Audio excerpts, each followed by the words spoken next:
I'm Nick Hernandez, and you're listening to the Positivity Matters podcast. On this show, we interview well being researchers and leaders who are applying the well being science in a variety of fields. Today, I have Kathryn Goetzke as a guest with Shine Hope. Kathryn, welcome. Thank you, Nick. It's great to be here. And thank you, listeners. How's it going? It is going well. It's a good day to be hopeful. That's right. Yeah, the sun's coming out in Chicago, so happy about that. I like that spring these days starts with an International Day of Happiness. And Uh-huh. shortly after summer starts, there's now an International Day of Hope. Woo So, woo. yeah. Yes, that's right. Uh-huh. Very exciting. July 12th, everyone mark your calendars. The first inaugural International Day of Hope. Well, tell us a little bit of the backstory about how this day came to be and how you came to be the person that is initiating that. Well, I mean, I wish I could say and take responsibility and credit for that, but I am not the one that made it happen. The ambassador of Kiribati and some other folks. I have been, though, pushing for it for many, many years, because, I've been involved in the happiness movement, and which, gotta love happiness. But what I've found through my research is in order to be happy, you must first be hopeful. You must learn how to hope, really. And so, happiness is a part of what we teach in our hope programming, but hope is so foundational and so critical for life and for being here and for achieving what we want. And so I worked really hard to elevate that conversation. Hope is measurable and it's actually a teachable skill. And I believe that, having a day that focuses on that, focusing on hope specifically as a skill that we must cultivate, we must grow in our life is super critical. And so, yeah, I've been working hard around it with support from amazing people from all over the world. And so I'm grateful that, yes, it did in fact get passed. It was a little bit happenstance. I had written a resolution several years ago. The ambassador of Kiribati was working on, and we kind of merged a little bit of it together. Yeah, working hard now to get the world activated. I am just one of many around the world that have been studying hope, and I created programming over 12 years ago that worked to start to figure out how to teach hope as a skill, like a muscle, and we were able to prove that you could teach hope. And as we increased hope, symptoms of anxiety and depression decreased. So, I've been a part of the happiness movement, the International Day of Happiness, as you've already mentioned. And I thought, why don't we have one for hope? Because hope is so critical to everything we want in life. And so, yeah, so it's a day to really elevate and activate the world around that. We have a website, the International Day of Hope, and tons of activations you can do at no cost for the actual day. So, really excited about it. Really grateful to the ambassador and all the folks working with the ambassador to make the International Day of Hope happen in a reality. And this year, I've been celebrating hope as, a pseudo day of hope, but this will be the first year recognized by the United Nations with a resolution passed that there is an actual International Day of Hope on July 12th. So super exciting. Maybe it was the hoping for an International Day of Hope in the past. Yeah. Well, see, and I actually took action. So that's what makes hope different from a wish. I could wish for an International Day of Hope, but if I don't actually do something about it and take steps and reach out to the press and write articles, I gave a speech at the UN a few years ago at a children's mental health event talking about why hope is key to global mental health strategy. And so, action is a critical part of hope, which is really the misconception around hope that hope is not a strategy and hope is a wish, when in fact we know that that is not the case. So it's very exciting. And we'll have a day to really elevate it and elevate science-backed ways to improve your hope, to build your hope muscle, especially during times when, it's easy to fall into persistent hopelessness. It's easy to let those moments of hopelessness build up into persistent hopelessness, which leads us to down the road of addiction and self-harm and suicide and anxiety and depression and violence. And really all those things we don't want. So super important to be really proactive about our hope right now. Yeah.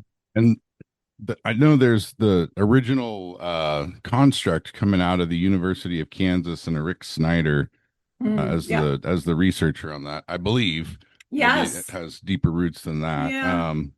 But Uh, what is the I've heard GPA as an acronym to think about the elements, the core elements of hope, goals thinking, pathways thinking, agency. What's kind of the uh, how does what's the hope building process? Like, what are the main ingredients of that you yes. work with? Well, so, and my work is a bit different from Snyder's. I love Snyder's work. We use Snyder's hope scales.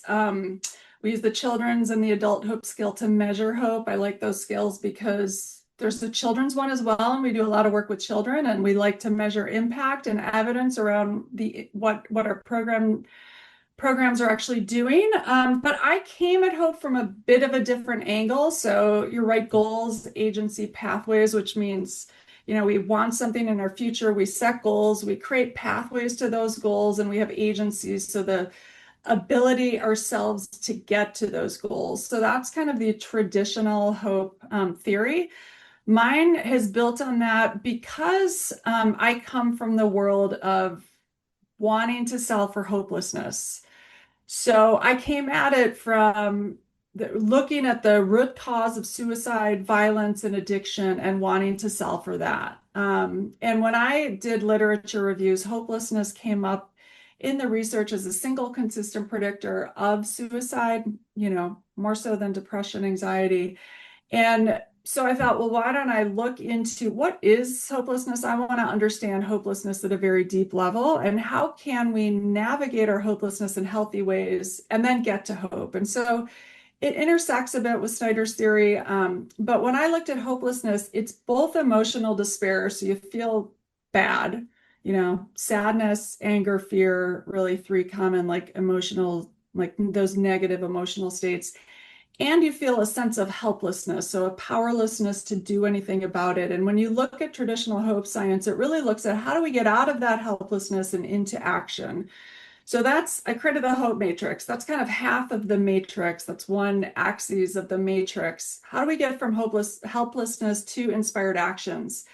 And yet, Hmm. I also want to know, how do we get out of our emotional despair into feeling better, into positive feelings? So that's kind of the other axis of the hope matrix, because I think both are critical. And we can have all of the agencies, pathways, and thinking, but if, we're looking as it relates to addiction, I want to get a drink and I have the goal, agency, and pathway to get there. It doesn't really touch on the emotional despair that's so important. And if I'm in a happy place, if I'm in a positive place, I'm not active in my addiction, so that goal is not going to be relevant. So to me, we've got to address both of those. And so the emotional part of it really pulls in my work in the mental health space, and then the helplessness is really more in the hope science. And I think it's critical that we address both of those. The first thing we teach S.H.I.N.E is the mnemonic we use for how we teach hope.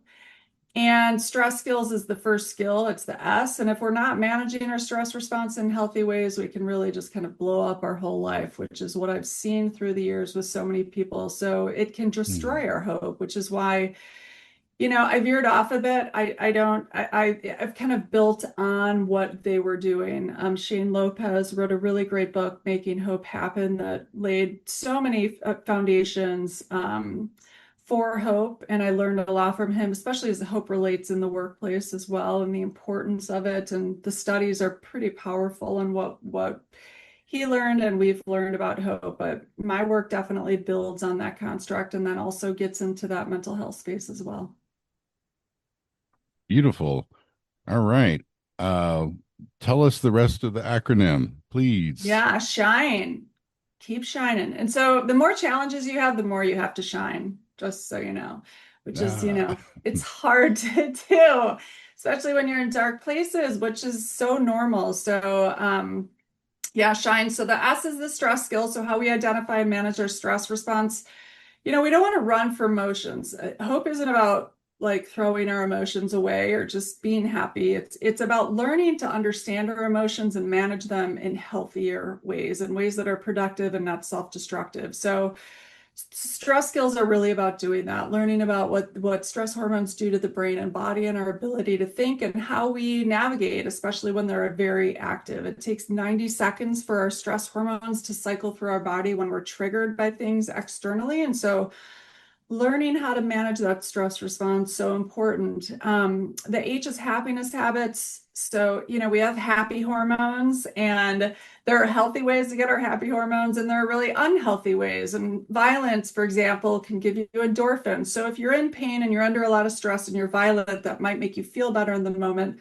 That's not a healthy happiness habit. And so it's learning how to get our happy hormones in healthy ways and practice consistent habits around that. So that's the H. The I is inspired actions, and that's where we get more into that hope science, that goals, agency, pathway thinking, evidence-based ways to set goals, overcoming obstacles to goals, the stepping process, re-goaling. Sometimes we need to re-goal, which can be very hard, but learning about that is super important. The N is nourishing networks.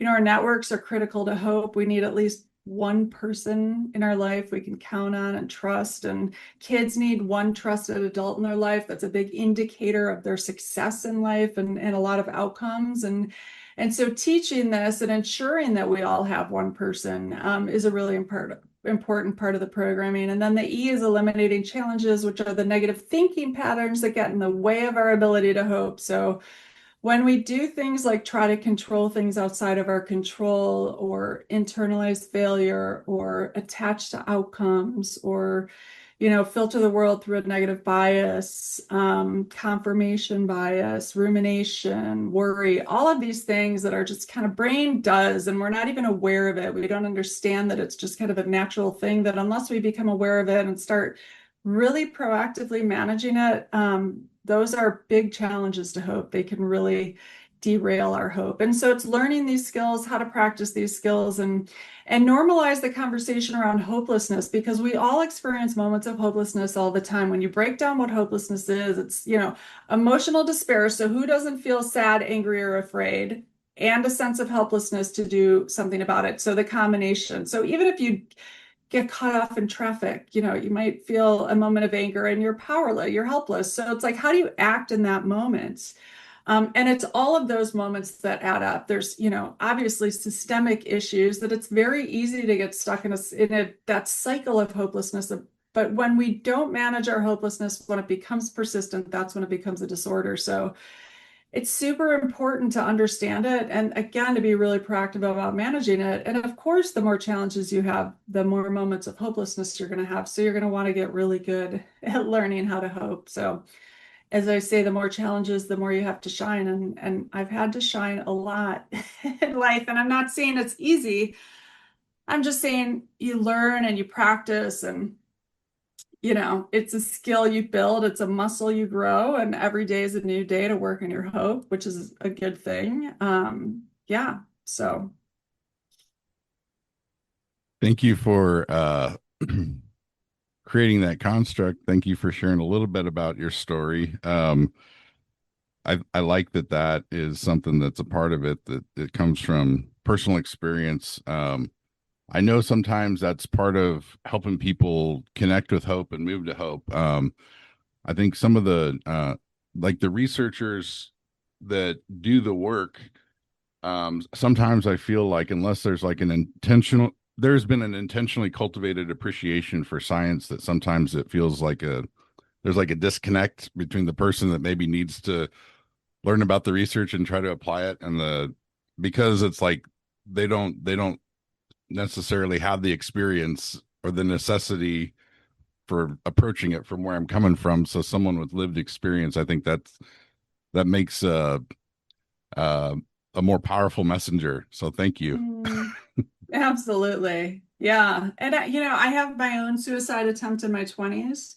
I Mm, never thought I would, do that after, and I lost my dad to suicide when I was 18, and I saw my sorry to dad hear that. struggle a lot growing up. And if you love someone and you watch them struggle and you want to help and you don't understand and it's years in it, and like that, I felt like that was my mission in life for my early years, is like, how do I fix these things that are happening? How do I prevent them? And, so caught up in that. And then, a night out, one wrong thing a person said, a lot of drinking, and I then attempt to take my own life. And it's like Mm. that, it took me 10 years to even talk to anyone about that because I had so much shame around it. And yet I was heavy and starting to do advocacy. And so it made no sense. So, I mean, I have a deep understanding from both the personal side and then also watching someone that I care deeply for struggle so much and not being able to help. And, I know so much. I mean, I know now that I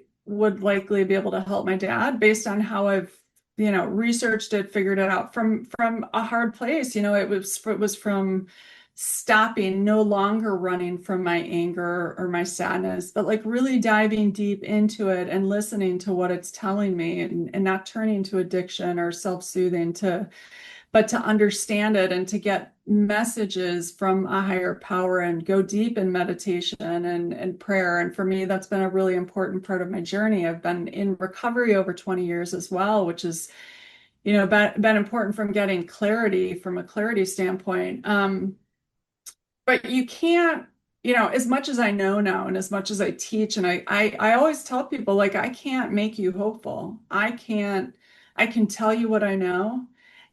Excuse me. But it's going to be up to you to do the work. And, you've got to be ready and willing and wanting to do the work. And the really hard thing about this work too is hopelessness is often a consequence of oppression and discrimination. And when systems are set up to that do oppress and that do discriminate, and it feels like the burden is on the individual that's getting oppressed to do the work. And that's the hard thing about it, because I don't want to put the onus on them, and I want to give them tools to be able to manage it.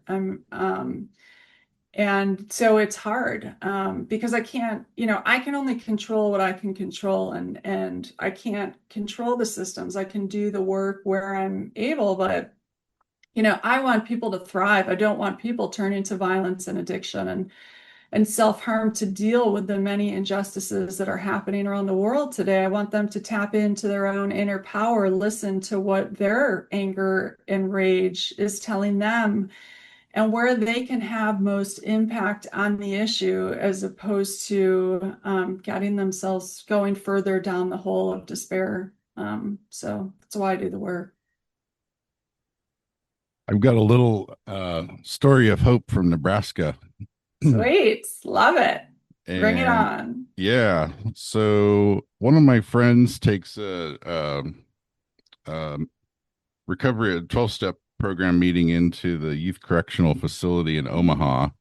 He's 23 years sober, and he said, I'm not the person there with the most sobriety. And that was a little puzzling. So there have been a series of, it feels like, transformative programming that have been implemented or offered in the Nebraska corrections. One, I think one of the first was wellness recovery action planning, which is kind of like a hope focused paradigm, and then intentional peer support. There's a initiative now. It's like 5 keys of well-being on the prison reentry side for when incarcerated individuals, and I believe the intention is for that to be offered to families of incarcerated individuals as well. And it parallels some of the S.H.I.N.E elements. So it's uh it's really kind of awesome. And there's the mentor.org national organization supporting mentoring. Like in general, I think wherever it's happening, youth mentoring, workplace mentoring, any mentoring. The 2024 Mentor of the Year in Nebraska for the Nebraska chapter is uh, a gentleman by the name of LaRon, and he has been through a lot of the programming that's been offered and had a transformative experience, and is one of 8 lifers who is an in-residence mentor in the youth correctional facility, trying to share like what life can be about, but he has the lived experience of coming where the people are coming from that are starting on that path. Mm. And that just gives me so much hope to hear like Absolutely. Yeah. It's um amazing. It's one of the beautiful. I would describe it as very pragmatically focused justice initiatives around the houses of worship in Lincoln, Nebraska. One of their focuses is lowering barriers to pretrial diversion programming, whether it's increasing funding or lowering the thresholds. But the one of the people working on that is a very hope building person who was a part of the initiatives in Illinois to end the uh, not being able to make bail because you don't have the money. Like I Yeah, think right. they banned that practice in Illinois, Yep, and they sure did. Yes. I so know the there's rainbow. part of Yeah, it's the more amazing. nourishing environment. I think so. There's I know. Yeah. We that. just actually finished our jail program. I'm really excited. Our prison program, or program for incarcerated individuals and reentry. We just did one for veterans. That's going really well that we're working on research on. Yeah, it's inspiring. I mean, when you listen to stories from people all over the world that are transforming their lives, that's what makes it all worth it, and why we do it. So fortunately, uh, you don't have to be in that situation in order to build hope. That's Uh, right. All it's ages. like, yeah, and it's like sometimes it comes from that place where you do feel hopeless and helpless. Um, Sometimes people have all the shine elements in their upbringing and they're doing well. We could say thriving. And then I have the question in the back of my mind is like, is there a maximum of hope? Like, have they maxed out their hope? And I think part of what makes me curious about that is if a person that's already doing well does even better, does that give them more energy to be a part of endeavors to make a difference for others? Oh, So absolutely. I that's mean, kind of yeah. my all right, doing well, awesome. Like let's keep building more hope and like build up Right. And more let's teach psychological others. capital. Because when you look at the stats, that 57% of teen girls identify with persistent hopelessness. If our Mm, adults were super hopeful, that would not be a statistic that would be true. Who's yeah. teaching our kids to be hopeless? It's so to me, everyone needs to be learning hope skills. Um, everyone. It's And we not need to be teaching our children. once you have it, it's not the end of the story. It can keep building. Yeah, right. And yeah. And how do you teach it to others too? That's also so critical. So until we're living in a super hopeful world, we can't have enough hope. So the world we all want to see and be a part of. I think there's something about the being able to teach it and being able to I like Missouri. I like Missouri's I don't think it's their official motto, but their informal motto is show me. Like Right. so to be knowledgeable, I guess, of the hope, maybe I'm guessing a lot of people are like intuitive or they're I think what is it they have hope as a trait like strength. They're sort of wired that way. Hmm.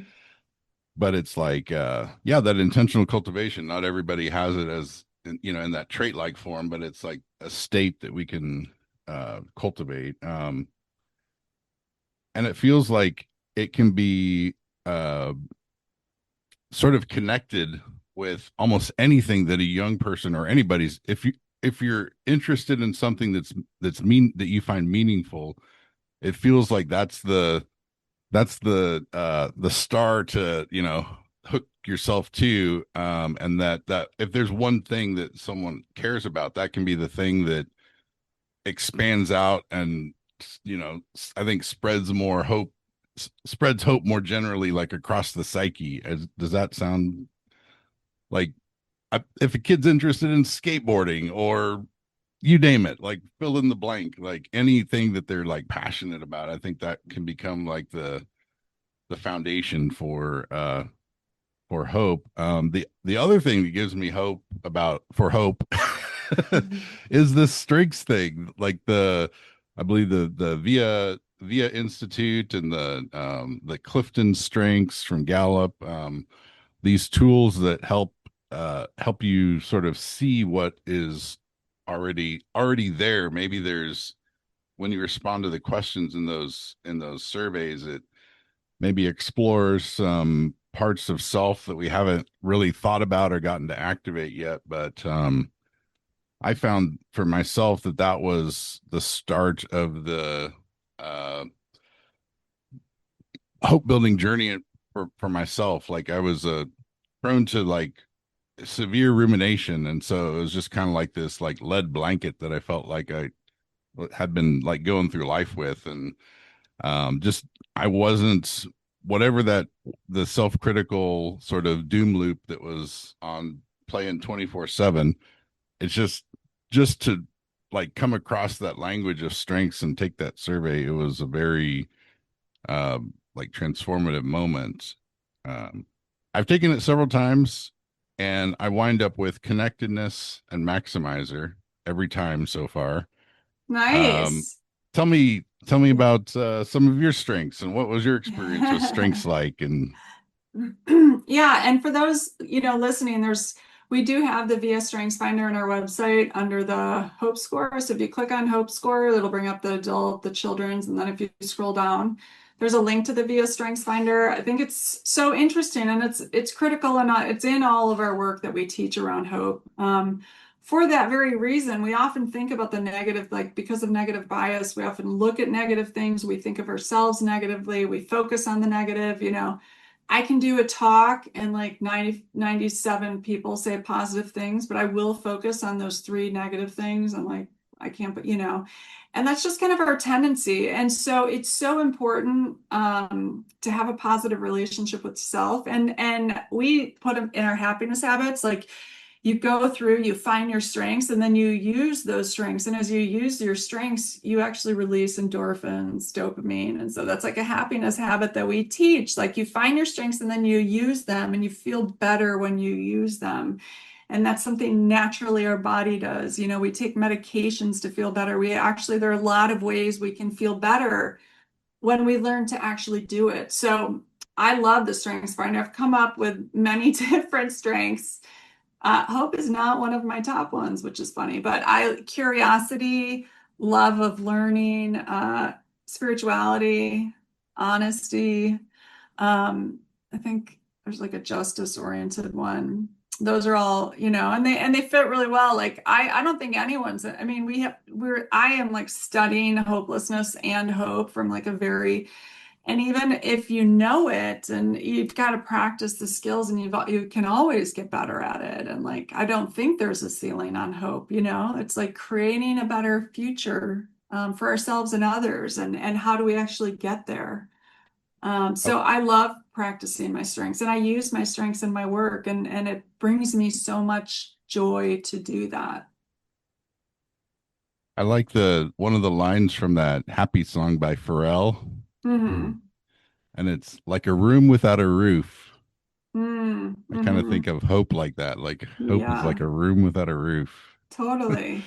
Maybe the Yeah. floor is no hope, but is there a ceiling even? It's like, I don't think so. It's a room without a roof. Uh-huh. Um, but Yeah. you mentioned that you have a link to the it's via viacharacter.org. But then you mentioned also that you have a website. And what is the website that you would Oh. direct people to find out more?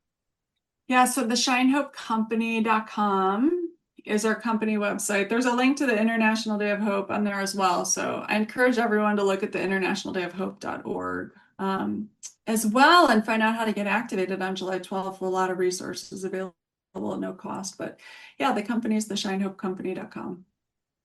I think I read somewhere that you are also involved with the World Mental Health Day, October 10th. Is that? Yes, I'm a representative at the United Nations for the World Federation for Mental Health. And the Federation is the organization that sets the theme every year for World Mental Health Day. So, which is October 10th, celebrated around the world, honored around the world. So, yes, World Federation for Mental Health. And I was curious if there was some intentionality around July 12th being the day for the International Day of Hope in its position in the year, sort of in between the International Day of Happiness and World Mental Health Day. Or is Yes, it, or what, how you did it, know, is there a reason behind it, or is it not yeah. just when it, Well, the there reason behind wasn't it one? I am talking about is it's Thoreau's birthday, which I think is very cool. I loved Henry David Thoreau as a philosopher, and Oh. so I've actually gotten a lot of his books and I'm rereading them to think about, how we stand up for what we believe in, even in challenging times. He actually wrote the Resistant Papers, which are really interesting. But, staying true to our moral compass, and it can be hard in times of fear and uncertainty. And we can oftentimes want to, out of that fear and our driving fundamental need for safety, follow people that lead with fear, and that is it's a danger, and it's important to get centered ourselves and in a peaceful place ourselves before we make decisions, or we follow things that aren't yeah, justice serving or fair. So I think that's interesting, and his love of the great outdoors. And so that is not the reason they picked July 12th, but I do love that reason. And we use the sunflower as the international symbol of hope. And while it's a little late to plant sunflowers, I'm pretty sure you still can. So we are planting them all over. And it had to do with Kiribati and when they became, I think, an independent nation. So but I And love the symbolism of Thoreau. And then, one of my friends was like, "That's my birthday. Thank you very much." So, but I love that.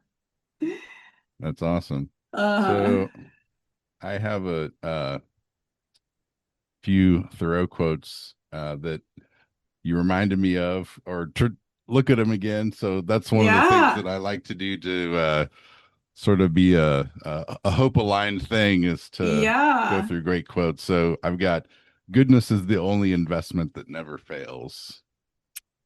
Uh, Another one, let your life be a counter friction to stop the machine. wow. Uh, You got to have yeah, hope to be powerful. the Absolutely. be a counter friction. Yeah, and Dan Tomasulo, Learn Hopefulness, one of the greats in hope science. It was always said hope's like the only thing that you need the negative to get to the positive, you know? It's like I have to dive deep into my despair to really figure out what it is I want, what it is I want to create. And, they're doing marches for the International Day of Hope. And so we did a thing in our website with ideas about how to make this a nonpartisan thing. Like hope is nonpartisan. And Hmm. what is our despair about? And yet let's focus on what do we want to see in the world? Like what kind of world do we all want to create? What is it we care most about? What is it we're most angry about? And then what is the opposite of that? Like what are we most working for and towards? And let's spend a day focusing on that, So and yet we do need that kind of counter, that negative, that to kind of propel us there, to get us there. So it's really interesting. Indeed. I've been playing around with a metaphor of the self being like a boat and community being like a boat. And at the in that there's a like a distribution of strengths, and that the things that the strengths when exercised that bring you the most sense of joy and meaning are going to be different from another person's. Totally. And it one thing that comes from that, like in the of Independence, it talks about like the pursuit of happiness. And I've thought about the Strengths Finder in that context, and the VIA with its 24 strengths. If you focus on your top five strengths, that means there's over 5 million permutations of top five strengths. So which which path of in pursuing happiness are we talking about here? Which of the 5 million? And if you go over to Gallup with their 34 strengths, that's over 30 million pathways to pursue happiness. And it's like Yeah, part of that makes me excited to like to know there's not like one way, like there's not like the perfect thing. right. Absolutely. But what hope does is it integrates all of those. It integrates all those paths. It's like the where does everything connect? It feels like hope is that thing. So that's what as with connectedness is my top strength, that makes me particularly excited about hope. And then Yeah. with maximizer as my backup strength, it's like um, you know, that question of can it be maximized? It's like I don't think so. So it's going to be sort of like an infinite game to be Totally. engaged in community to try to elevate hope. And I think that emphasis on strengths is probably one of the more powerful ways to go about that. Um, what have you ever tried the Clifton strengths by chance? I have. Gallup? Any of Dan those? recommended, I don't remember what I did in Clifton. So yeah, because I've done VIA so much now. Dan really liked VIA, so we went with Dan. He's like one of my hope heroes. So Cool. I've yeah. the reason I bring it up is there's two of the strengths there that feel like they correlate pretty closely to hope, and that's like futuristic. They're Mm, you're able yeah, to like envision the future, and the other one is strategic. It's mm, like you're like the pathways construction. yeah. So in that both of those came out in my top five, and then hope came out on the VIA. I think Mm, I'm one of these folks that has the high trait like hope. That's interesting. my Awesome. takeaway from that. But yeah. Nice. So what does where is hope going? What is your hope Woo! for hope? Where's hope? I know. Well, we just launched Chicago as a hopeful city, and so Chicago is my hometown. I'm super proud of that. I'm really grateful. Finally have a business model that I think works. My goal is to make every city a hopeful city. So I work with cities or nonprofits or companies. They license the programming for the entire city, or you could do it for your company. But I love the city. Or so I want companies to sponsor cities, Hmm. do public health campaigns, really marketing campaigns around hope as a strategy, hope as a skill. What's your hope score? So we can start thinking about hope differently and like take our power back around hope. We often like give our hope to other people, and that can keep us in a state of hopelessness. Because we Hmm. do have, if we focus on what we can control and where our power is, we can take action. And so my goal is that all kids learn about hope, that learn about what hopelessness is and how to get to hope, that moments of hopelessness are very normal, that if they're violent, it's a bodily reaction to how they're feeling. And we want to equip them with better skills and tools to get their needs met in healthier ways. And so to me, everyone learns this, but we have a program for veterans, for incarcerated individuals, for those in recovery. We have programs for youth, educator guides, parent guides. Again, the city activation. I do some work in the workplace. I'm really focused on city activations right now. So I've been working with our Commissioner of Public Health, Dr. Ige, here in Chicago. She's amazing. We've trained the Chicago, 500 employees around hope and the Shine Hope framework and the programs. And our goal is to get programmings to the kids now, to get kids and communities taught. We do sunflower murals or Shine Hope murals. And all the public health campaign is QR codes to the landing page of the resources for the city or region. So, that's my goal is to grow it, to get more cities on board and engaged, to get people activated on July 12th, the International Day of Hope. We have a map on our website, I believe, where people can log what they're doing on the International Day of Hope so we can start to see how people are going to be activating hope in their communities. It's modeled after what Earth Day did. So we had some great technology partners that are helping us implement that so that we can, see how people are engaging around hope. And I see a world where we're all fighting for what we want, not against what we don't want. That's the world I would like to see, that we're respectful and kind and creating the kind of world that we can be proud to, hand our children and future generations. Thank you so much for being a guest on the show. It's been so fun talking to you. I love talking about happiness and hope on deep levels. So I really appreciate it.